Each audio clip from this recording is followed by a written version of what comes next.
ஆறாவது பாடல். இந்த பாடலில் எப்படி தான் அனுதினமும் எல்லா தருணங்களிலும் அபிராமி அன்னையே நினைத்து கொண்டிருக்கிறேன் என்று சொல்லுகிறார். அம்மையே, நான் எப்போதும் தலையில் தாங்குவது உன்னுடைய தாமரை போன்ற பொற்பாதங்களே. என்னுடைய சிந்தையில் இருப்பது உன்னுடைய திருமந்திரம். செந்தூர வண்ணப்பெண்ணே, சிவப்பு நிறமுடைய உடலை உடைய அபிராமி அன்னையே, நான் உன்னுடைய அடியவர்களுடன் சேர்ந்து பாராயணம் செய்வது என்ன தெரியுமா? உன்னை புகழ்ந்து பாடும் நூல்களைத்தான்.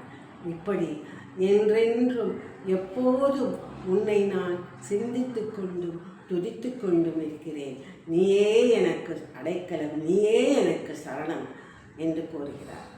மந்திர சித்தி பெற விரும்புவர்கள் இந்த பாடலை பாட வேண்டும் என்று பெரியோர்கள் கூறுவார்கள்.